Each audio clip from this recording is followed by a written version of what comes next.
긴급 소방수로 투입된 같은 우리 서울 신사동 수도원에 살고 있는 에지디오 영보하는 박루케시오라고 합니다. 반갑습니다.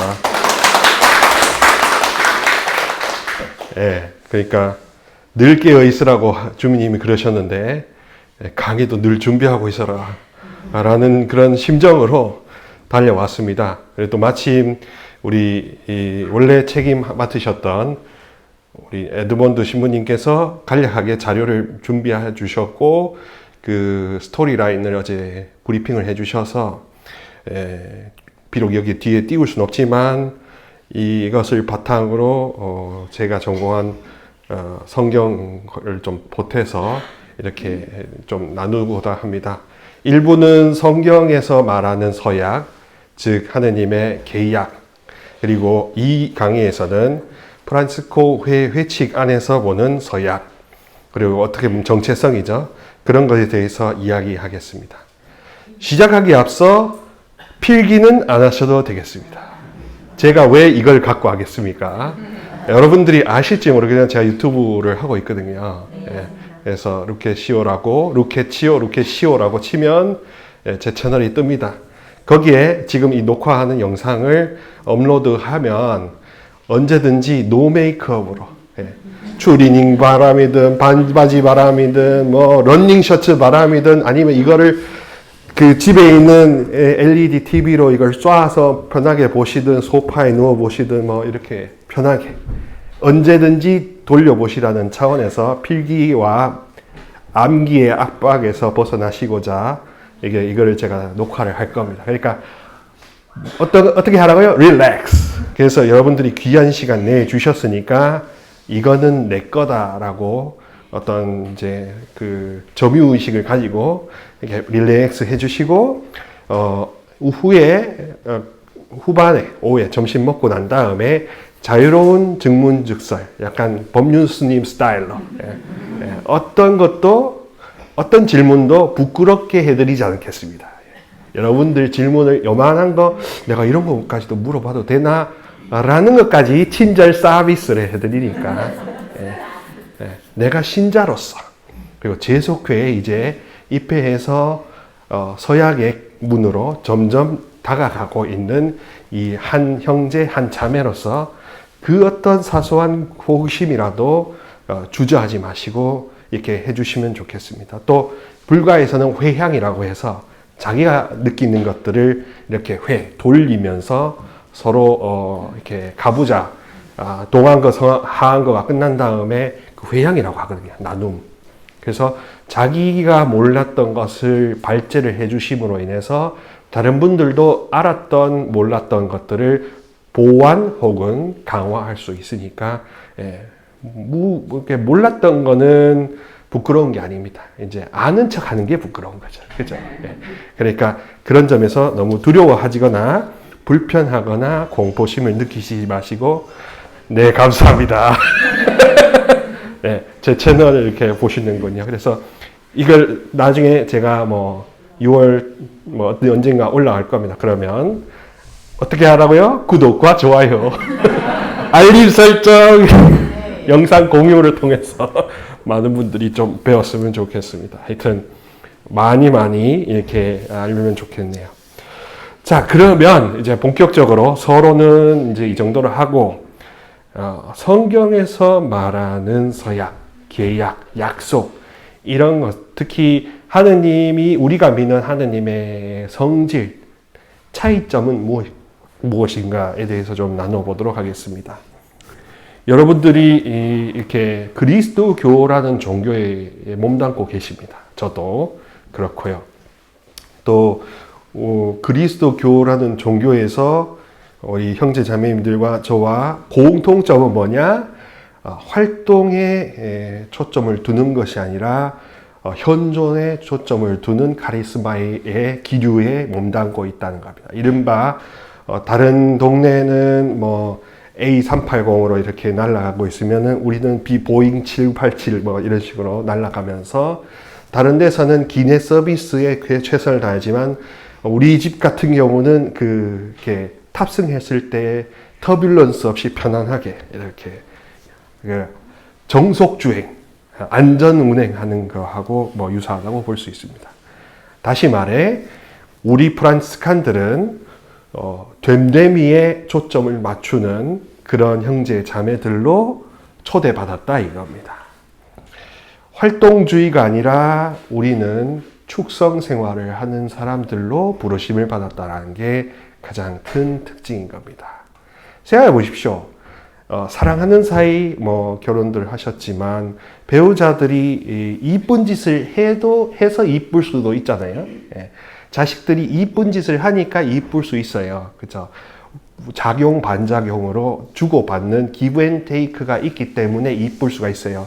근데 그 이전에 그 사람이 내가 사랑하는 사람이라서, 그 사람이 나를 사랑하는 사람이라서 이쁜 게 더 우선이겠죠. 그죠? 그 사람의 됨됨이가 나의 됨됨이에 시사하는 바가 있기 때문에 존망의 대상으로 사랑을 구하기도 하고, 또 나에게 없는 됨됨이가 그와 그녀에게 있기 때문에 구애의 대상으로 삼는 거가 있지 않습니까? 이런 식으로 됨됨이가 사랑을 낳고 사랑이 활동을 낳는다라는 게 순리인데, 신앙생활 안에서도, 제속회 안에서도 실천하다 보니까 실천으로만 구원받는 줄로 착각할 수가 있습니다. 지난주에 제가 이 자리에서 입회 대상자들을 피정했을 때 그분들께서 질문해 주신 것 중에 하나가, 신부님, 우리는 개신교와 다른 게 뭡니까? 라고 하시더라고요. 제가 믿음으로 구원받는다고 하니까, 그러면 우리 가톨릭은 실천은 어디다 써먹냐? 라고 하시는데, 저는 그렇게 답했습니다. 실천으로 믿음이 강화되고, 강화된 믿음으로 실천을 산출하고, 이렇게 피가 돌듯이 순환하는 고리, 삶이 받쳐주는 믿음이 받쳐주는 삶, 이런 식으로 이렇게 상보적인 차원에서 믿음과 실천을 이야기하는 게 맞다. 개신교는 가톨릭의 부패한 면모를 보고 믿음으로만, 오직 믿음으로라는 그런 식으로 이거를 굉장히 급진적으로 몰아붙여서 그렇게 해석하고, 오직 성경, 오직 믿음, 오직 예수 이렇게 몰아붙여서 다른 가능성을 다 배제했기 때문에 그렇게 강조한다.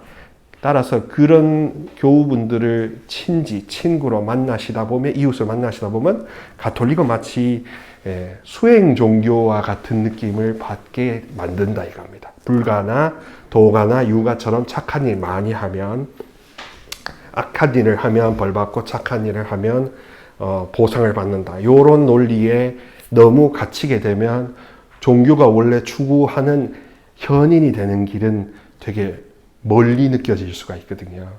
어떻게 보면 프란치스칸 카리스마, 성경이 원하는 카리스마는 여러분들과 저를 현인이 되도록, 즉 어떻게 믿는 것이 가장 합당하고 삶에도 부합하며 어떻게 살아가는 것이 나도 행복하고 너도 행복한 길인가 라는 이 오솔길을 찾아가는 그런 구도자의 심정으로 이 교회, 가톨릭 교회 안에서 삶에서 삶으로의 순환고리를 완성시켜 나가기 위해서 프란치스칸 영성에 초대받았다고 하는 게 제일 알맞은 해석이라고 생각합니다. 마치 우리가 불가나 도가나 유가처럼 뭔가 뭔가 어거지로 본성이나 뭔가 힘든데 이거 여 안에 있는 밭을 갈 생각보다 어거지로 뭔가를 하려고 하는 그런 강박관념의 신앙생활을 빚갚는 생각을 가지고 오신다면, 고해성사나 미사나 이런 피정을 빚갚는 성부 야훼 아버지한테 빚갚는 심정으로 오신다면 아버지가 잘도 그 빚을 탕감해 주겠어요. 너무 아버지는 그렇게 가호하지만은 않으시거든요.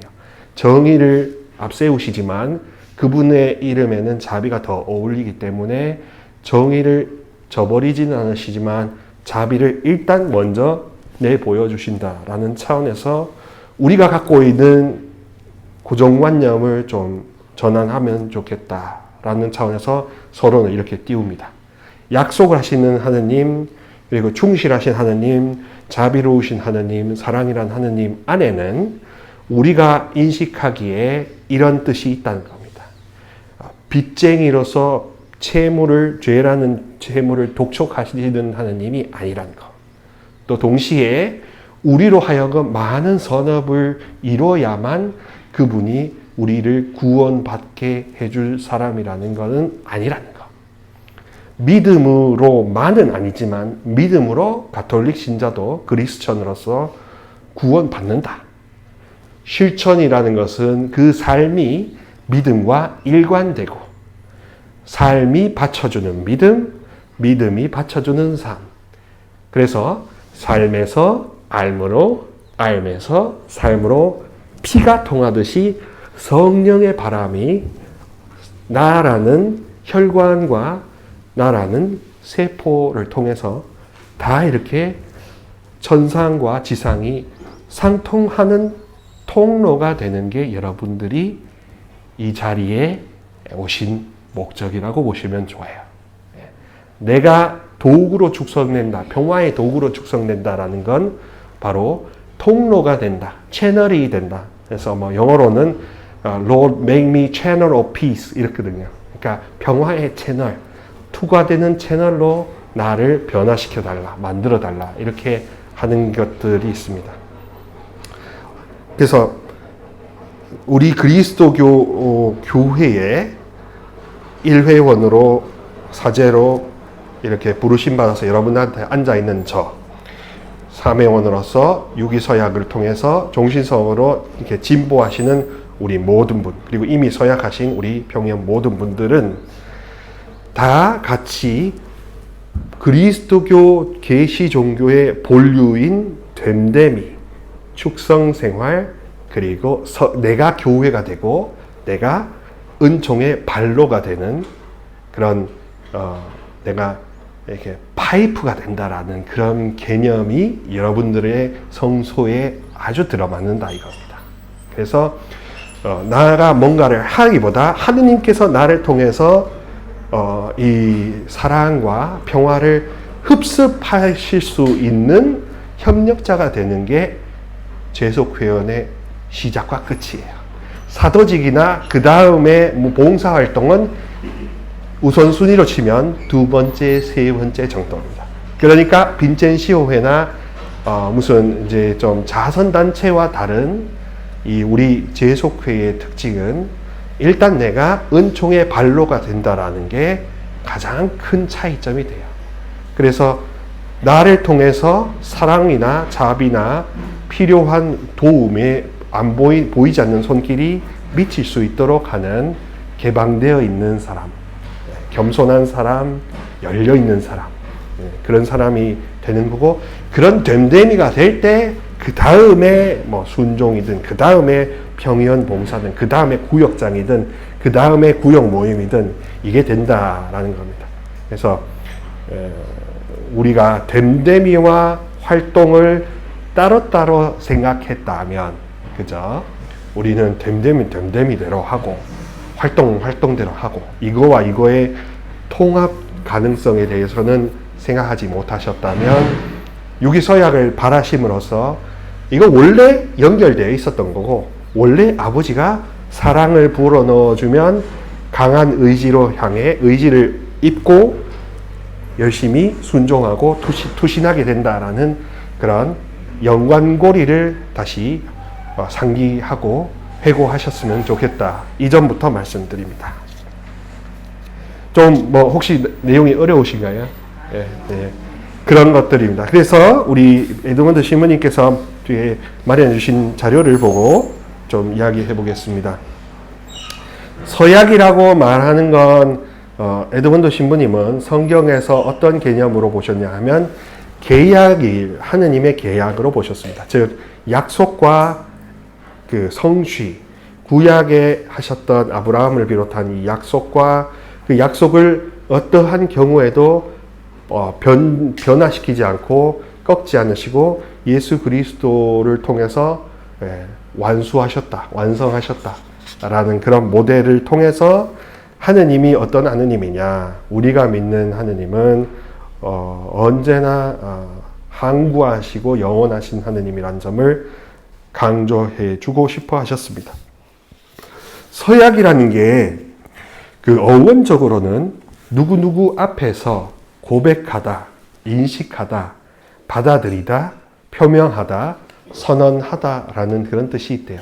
그러니까 선서하듯이 나 누구누구는 증인으로서 위증하지 않고 이 정문회에 열심히 임하겠습니다 라는 그런 차원의 서약, 선서도 같습니다. 그래서 서약이란 하느님과 서약을 받아들이는 교회의 공적인 여러 우리 회원들 앞에서 이루어지는 표명, 선언, 약속, 고백이란 뜻이 있습니다.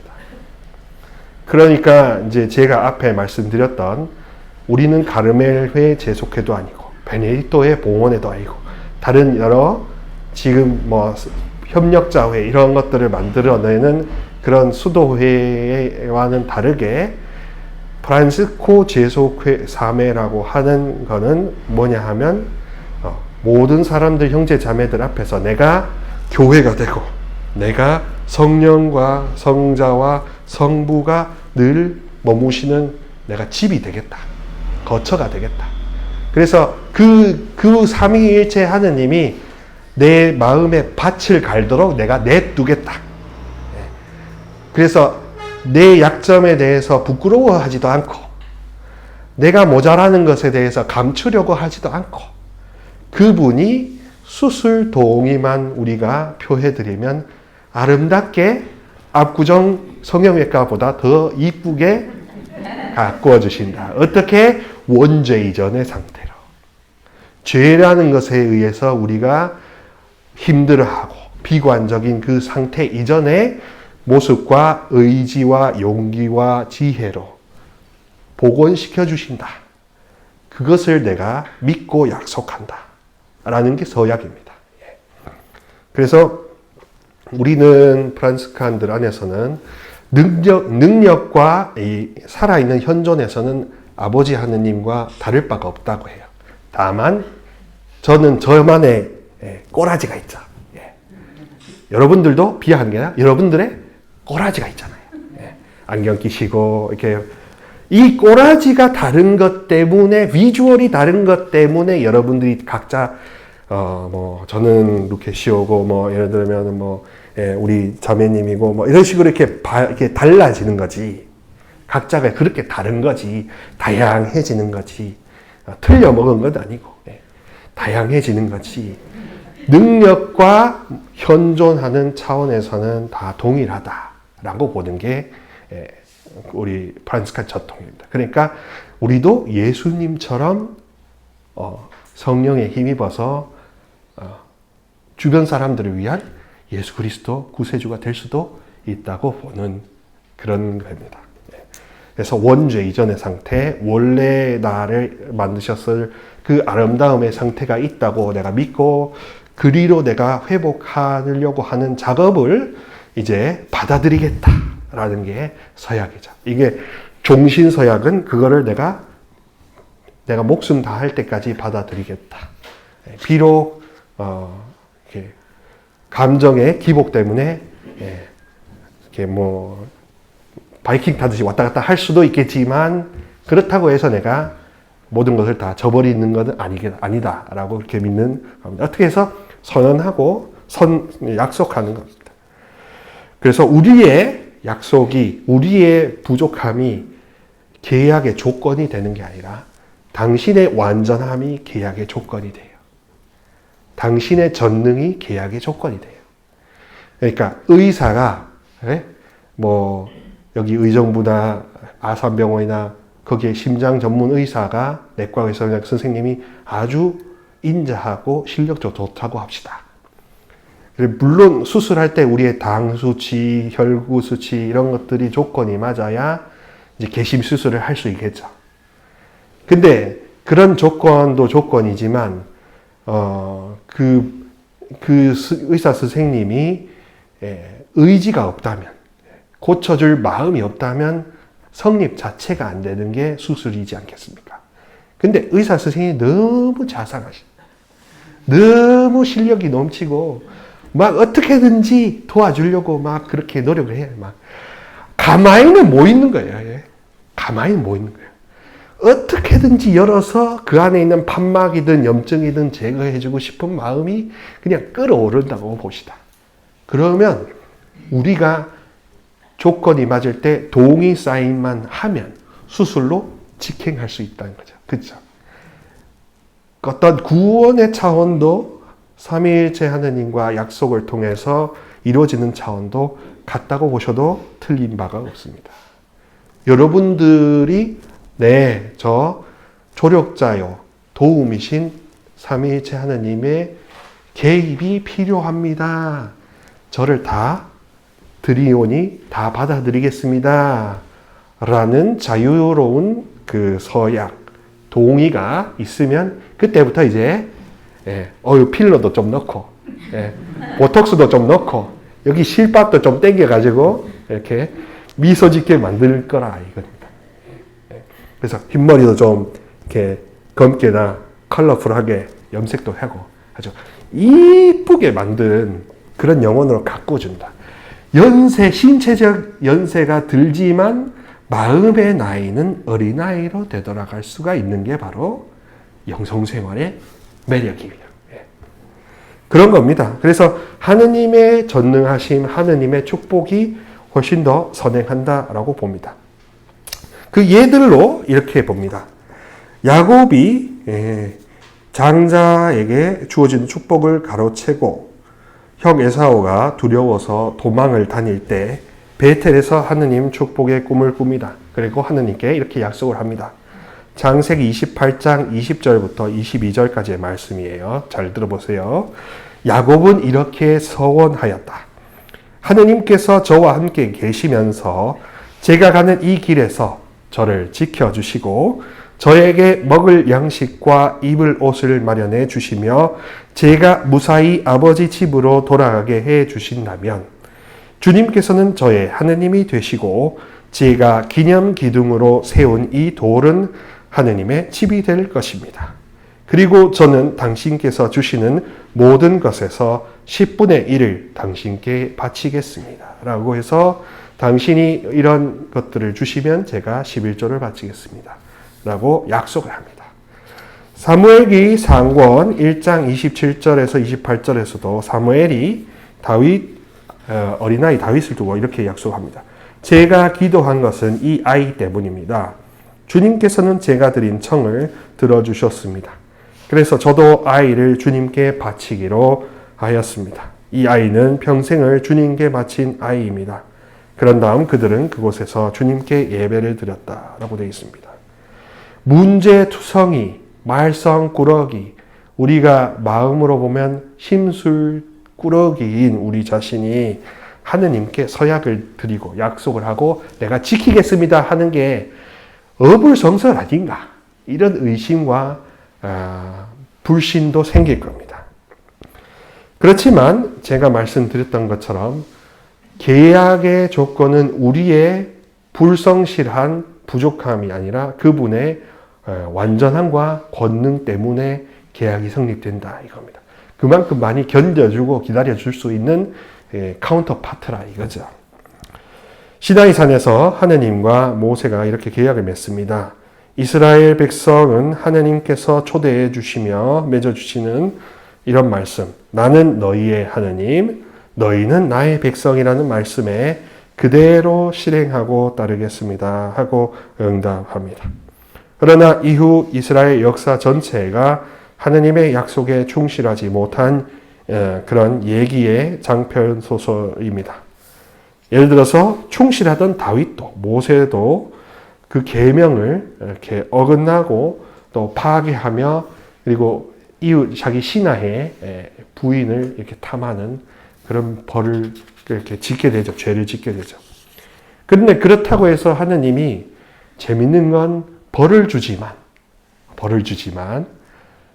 벌만 주고 끝내는 게 아니라 나중에 해방도 주세요. 치유도 주세요. 자, 그래서 우리가 식별하는 지혜 하나 또 덧붙여 드리면 그렇습니다. 하느님, 성부, 성자, 성령은 죽을 만큼 고통을 주셔도 죽이지는 않으세요. 아이고, 내가 엄청 힘들다. 저 인간, 저 남편, 저 마누라, 저 자식 새끼 때문에, 시부모님, 누구 때문에, 결국에는 자기 문제지만. 일단은 이제 손가락이 5개가 바깥으로 향해 있잖아요. 그러니까 그 중에 몇 개 꼽아가지고 이게 찌르면 제일 간단하잖아요. 예. 그러니까 저 인간 때문에 라고 해서 죽을 만큼의 고통을 통해서 이렇게 표현하게 만듭니다. 근데 죽이지는 않으세요. 근데 사탄 마귀와 원수들은 죽을 만큼 고통을 줘서 죽여버려요. 그래서 우울증이나 다른 영등 등등 어두움에 너무 과도한 죄책감과 자격지심에 함정에 빠져서 더 이상 하느님의 형제들의 도움을 받을 자격조차 없다고 하는 비관의 감옥에 gat혀버려요. 그러면은 진짜 아무리 정신과나 이런 거를 해도 참 어렵습니다. 하여튼 그런 식으로 우리보다 좀 더 강력한 그런 사탄 마귀와 원수의 세력들은 죽을 만큼 고통도 주고 영으로든 육으로든 죽여버려요. 희망을 꺼트려 버린다 이겁니다. 그래서 상처 하는 것들은 결국에는 절망 상태가 상처고 치유하는 것은 희망 상태가 치유예요. 절망한 이에게 희망을 이야기할 때 상처 입은 영혼이 치유를 받는 겁니다. 그런 식으로 이제 하느님은 언제 어디서나 구약의 여러 말씀들에서도 신약의 말씀들에서도 분노에는 더디시나 자애는 크시고 책벌은 빨리 거두시며 희생제사보다는 자비와 이웃사랑을 원하시는 그런 심도 깊은 사랑을 원하시는 하느님이다라는 게 특징적입니다. 근데 어두움이나 사탄 마귀들은 제일 잘하는 게 이간질이에요. 그리고 분열. 항상 어느 분이 그런 질투와 시기를 너무 많이 하는 거예요. 근데 그런 영혼을 통해서 어둠이 확산되고 한 영혼이 그럼에도 불구하고 일치하려고 노력할수록 십자가의 치유 능력이 확산된다라고 합니다. 그래서 무죄한 내가 다른 사람들의 해방을 위해서 일부러 이렇게 이 모든 것들에 수견한다는 그런 십자가에 이제 받아들이는 의식, 그런 것들도 하나의 서약자로서의 받쳐주는 삶이 아닌가라고 생각하시면 더 좋겠습니다. 그래서 하느님은 인간을 향한 당신 약속에 항구하게 충실하셨고요. 인간의 서약보다 어쩌면 하느님의 서약을 더 부각시키고 있습니다. 그럴 수밖에 없는 게 성경 전체를 관통하고 그리스도교를 관통하는 핵심 신학 구절 하나를 꼽으라 하면 저는 서슴지 않고 신명기 6장 4절을 고를 겁니다. 너희는 목숨을 다하고 마음을 다하고 힘을 다하고 뜻을 다하여 주 야훼 하느님만 사랑하라. 그것이 왜 그러냐 하면 그분은 저버리지 않는 하느님이기 때문에 인간은 수많은 여러 가변적 조건에서 약속을 이랬다 저랬다 변덕스러운데 하느님은 그 신명기 6장 4절의 모습을 자기 자신의 본연의 모습으로 한번 채택하신 다음에 지금도 수천 년이 지난 후에도 지금도 동일한 모습을 지니시는 분이다 라고 보는 겁니다. 그래서 그분께 대한 충성, 성실성, 이게 서약과 또 연관되는 거죠. 하느님은 인간에게 무엇을 약속하실까? 생명, 축복, 사랑입니다.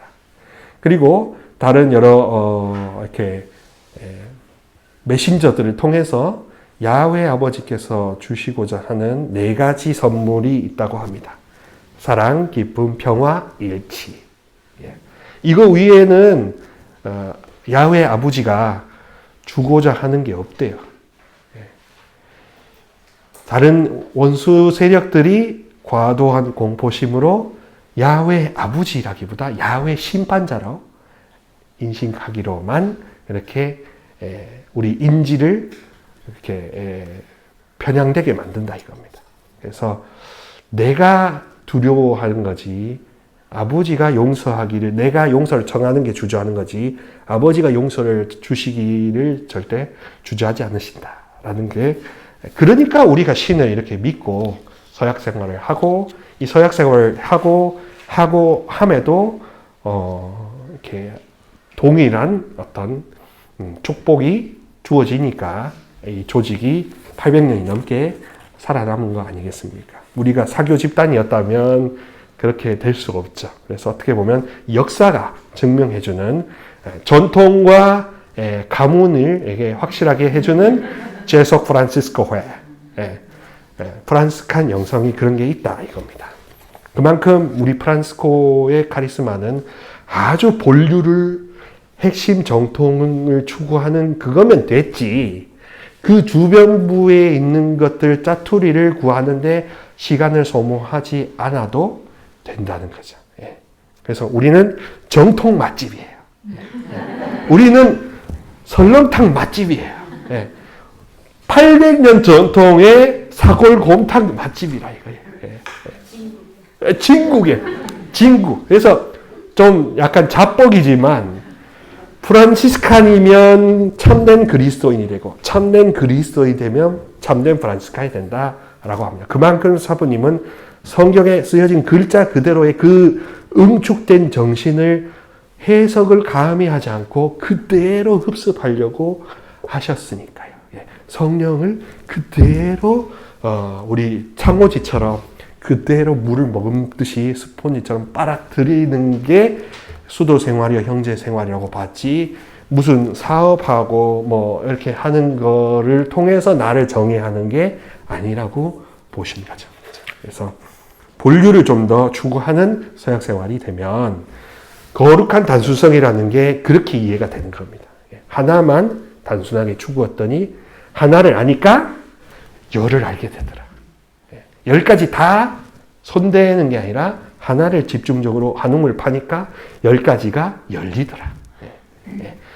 그런 어떤 그 가성비의 영성생활이라고 해도 되겠습니다. 물론 근데 이 관정을 뚫는 작업이 만만치는 않죠. 하지만 재밌는 건 설비도 주시고 우리 회장님인 교회 회장님인 야훼 아버지가 다 안배하셨다라는 것을 믿으면 나는 삽자루 하나만 들고 가서 그 자리에 있기만 하면 다 관정이 뚫린다. 그런 겁니다. 영적인 맥락이 짚힌다. 수맥이 열린다. 이렇게 볼 수 있습니다. 창세기 22장 15절에 생명축복 사랑에 관한 계약의 말씀이 있습니다. 나는 나 자신을 걸고 맹세한다. 주님의 말씀이다. 네가 이 일을 하였으니 곧 너의 아들, 너의 외아들까지 아끼지 않았으니 나는 너에게 한껏 복을 내리고 네 후손이 하늘의 별처럼 바닷가의 모래처럼 한껏 번성하게 해주겠다. 그렇습니다. 야훼 우리 그룹의 회장님은 성부 하느님이에요. 성부 하느님이고 부회장 정도신 분이 이제 성자 예수 그리스도. 그다음에 수석 사장님이 이제 성령 하느님이에요. 그리고 이제 재무 하시는 분이 성모님 정도 되고 시설과장 하시는 분이 이제 성 요셉 정도 될 것 같아요. 성 프란치스코는 수위. 악령이나 이렇게 원수 세력이 들어오나 안 들어오나 이렇게 잘 감별해가지고 자유롭게 해주는 영은 통과, 아닌 영은 이제 충실히 막아내서 교회가 와해되지 않도록 하는 겁니다. 그래서 이제 이 회장님이 마인드가 이런 겁니다. 회장님은 다이아몬드 클래스의 법카를 갖고 있어요. 다이아몬드 카드라서 긁으면 무조건 다 나와요. 긁으면 다 나오는 법카인데 이 법카를 내가 양도하려고 하면 어떤 사람을 찾겠습니까? 마음에 드는 사람을 찾겠죠.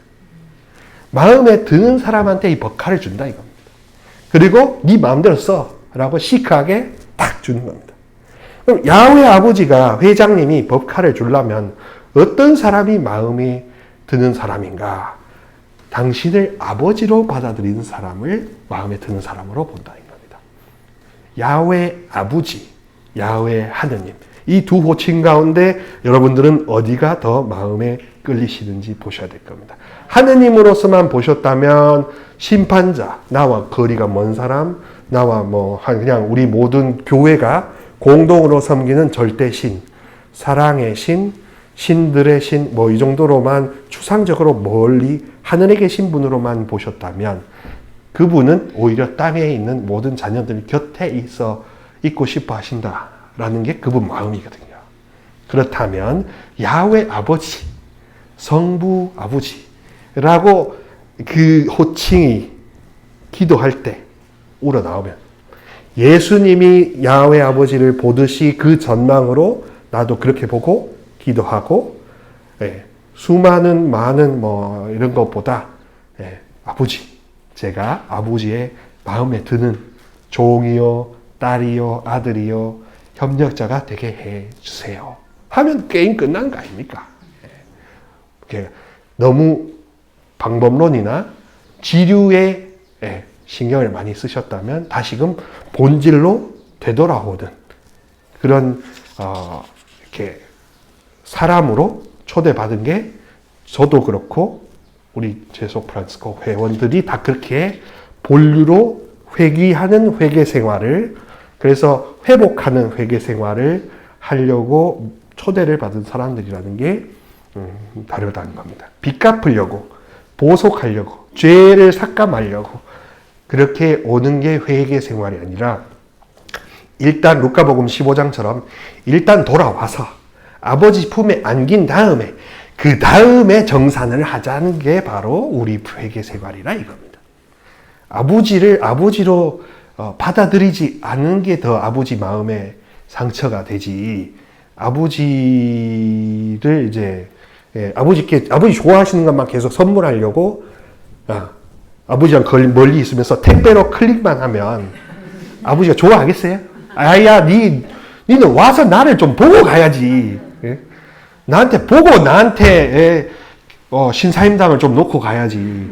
신사임당만 쏘고 오지를 않으면 도대체 네가 자식이냐? 이럴 거 아닙니까?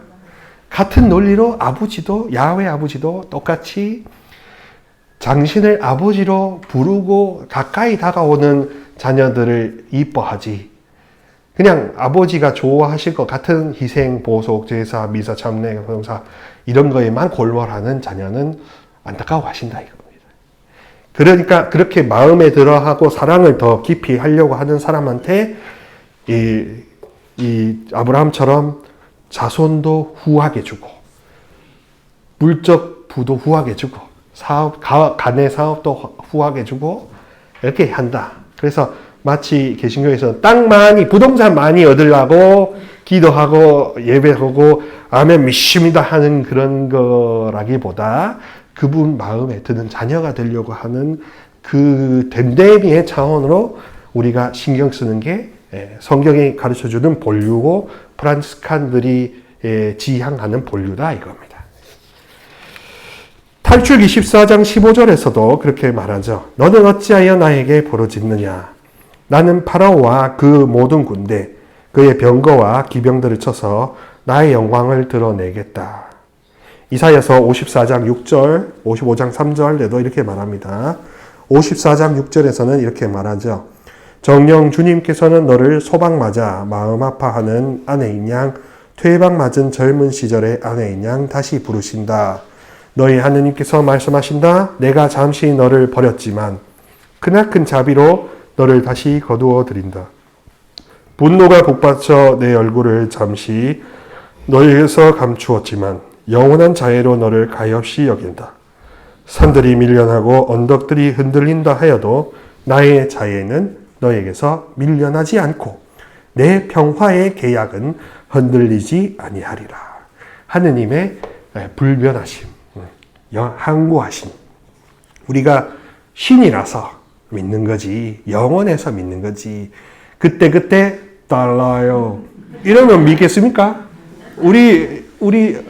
하느님은 어때? 그때? 달라요. 이러면 믿겠습니까? 예. 그분을 항구하기 때문에 우리가 믿는 거죠. 그리고 그 사랑이, 마그마 같은 사랑이 언제나 변하지 않기 때문에 우리가 희망을 저버리지 않는 거죠. 예. 그리고 그 사랑으로 우리의 온갖 어두움과 죄악을 태우고도 남는다라는 그 믿음 때문에 우리가 이렇게 서약 생활을 이어나갈 수가 있습니다. 55장 3절에 이사야서 그렇게 말합니다. 너희는 귀를 기울이고 나에게 돌아오너라. 들어라, 너희가 살리라. 내가 너희와 영원한 계약을 맺으리니 이는 다윗에게 베푼 나의 변치 않는 자애이다.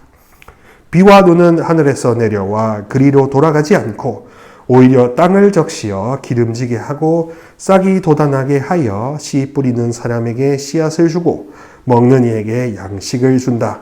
이처럼 내 입에서 나가는 나의 말도 나에게 헛되이 돌아오지 않고 반드시 내가 뜻하는 바를 이루며 내가 내린 사명을 완수하고야 만다.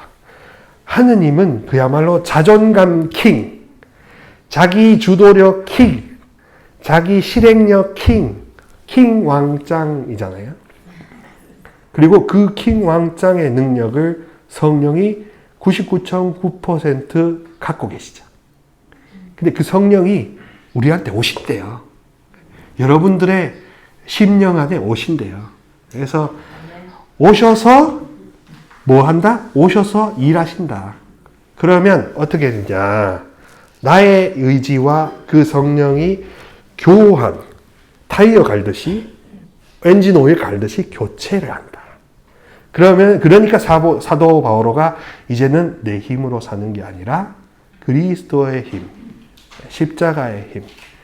그래서 우리는 어떻게 보면 무속인들도 그러잖아요. 내린 굿을 받고 이제 신의 제자가 돼서 동자신, 할매신, 장군신이 자기 안에 부입해서 발현하는 거 아니겠습니까? 그런데 우리 성령은 클래스가 달라요. 클래스가 달라요. 그리고 클래스가 다르면서 어떤 신이냐? 공짜야. 무료야. 돈을 받지를 않아요. 예. 우리 저쪽 세계 아주 좀 사특한 샤먼들은 하면은 500만 원. 하면 1000만 원. 이렇게 이거에 영특하신 분들이 계신데 그래도 순하신 분들은 돈을 안 받는다고는 해요.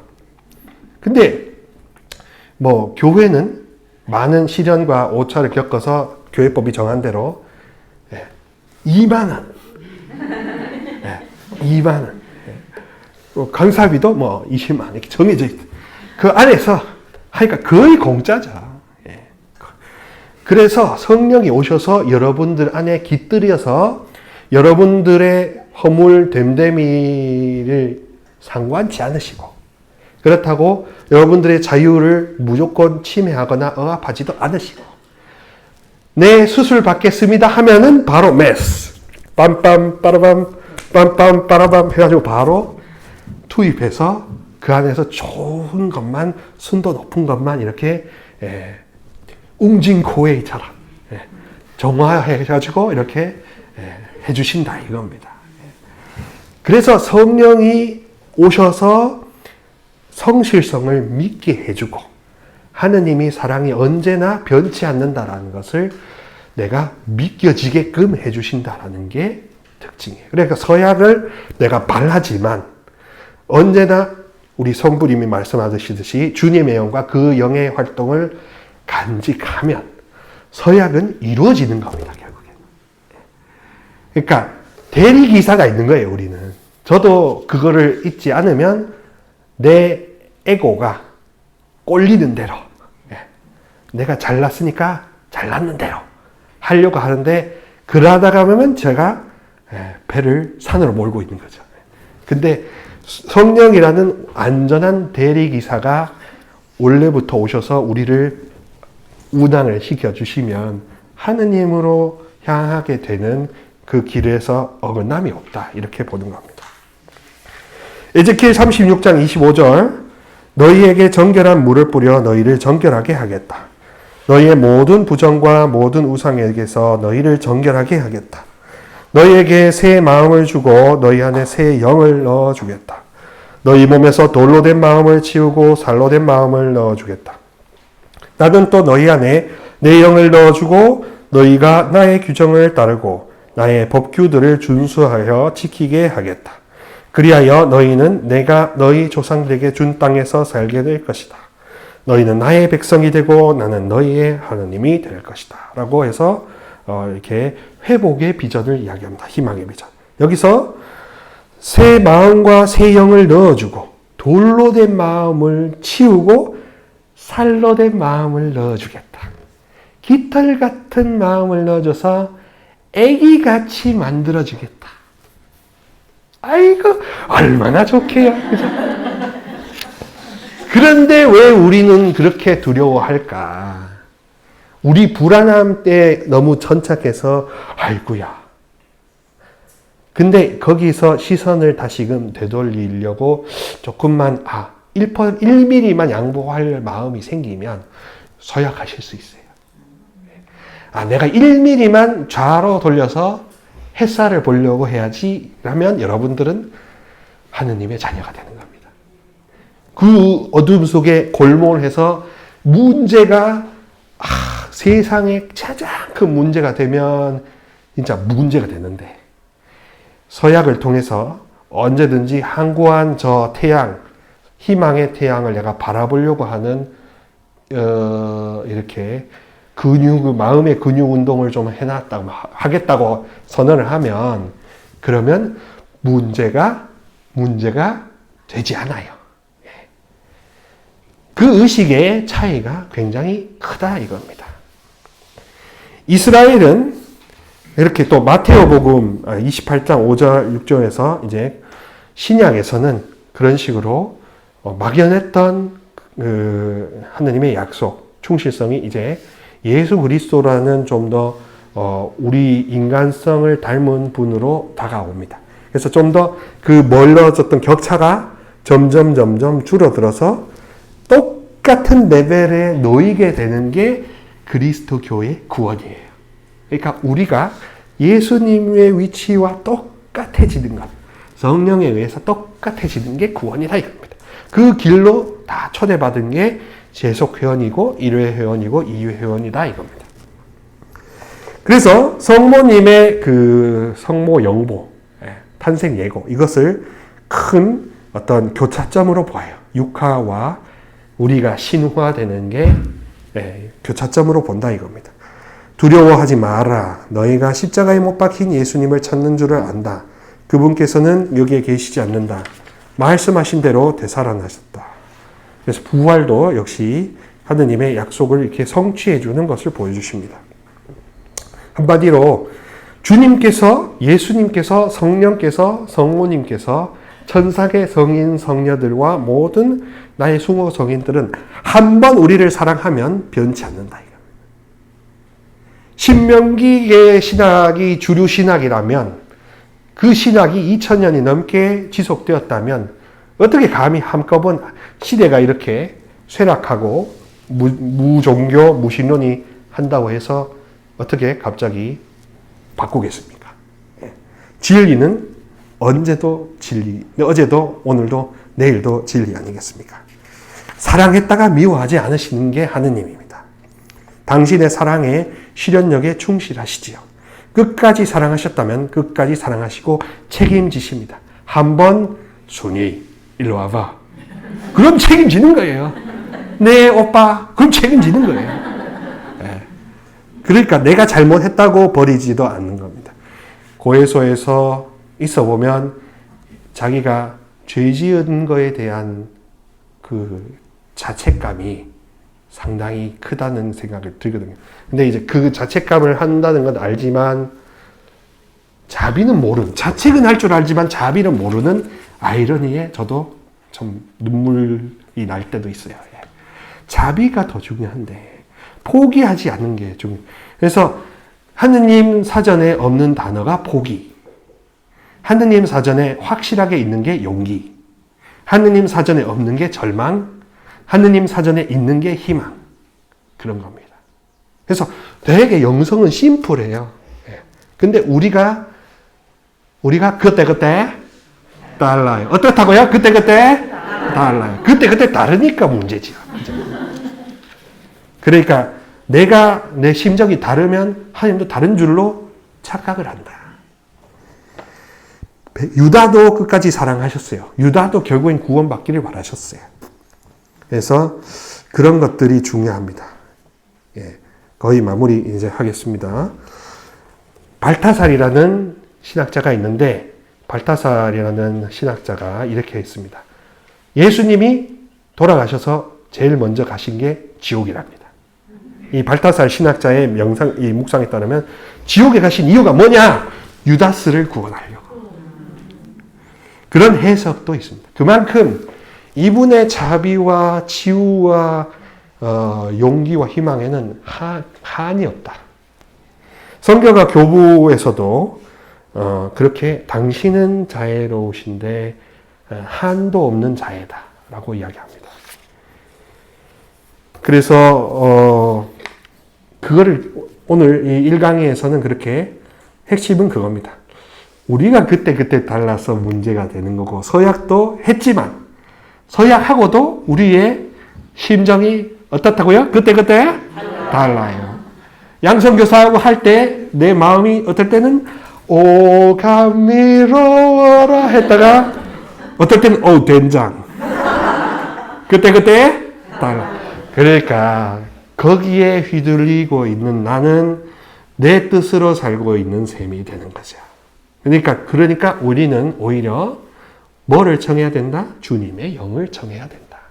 대리기사가 와서 이 집을 허물고 건축기사가 와서 이 집을 다시 일으켜 세워서 어떠한 원수도 들어오지 못하게 세콘까지 달아주실 수 있도록, 원수가 장난질 못하도록 축성 생활로 불리는 게 여러분들과 저 일회 회원들의 공통점입니다. 그래서 재속회원은 사실상 준수도자예요.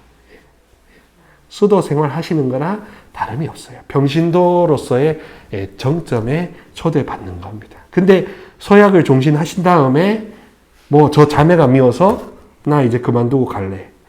저 사람이 미워서 그만두고 갈래. 그럼 이게 뭡니까 이게. 그런 경우들이 생길 수가 있습니다. 그때 달라요. 우리가 다르니까. 하지만 그 마지막으로 진짜 이것만 마지막으로 할게요. 심리학자인 김경일 교수라고 아주대 교수가 요즘에 유튜브에 많이 나오시는데 그분이 해주시는 거에 인상적인 게 그겁니다. 사람은 안 변하는 게 IQ랑 성깔머리는 안 변한대요. 근데 이런 교육과 여러 가지 훈련과 명상을 통해서 바뀔 수 있는 건 뭐냐? 관점과 태도래.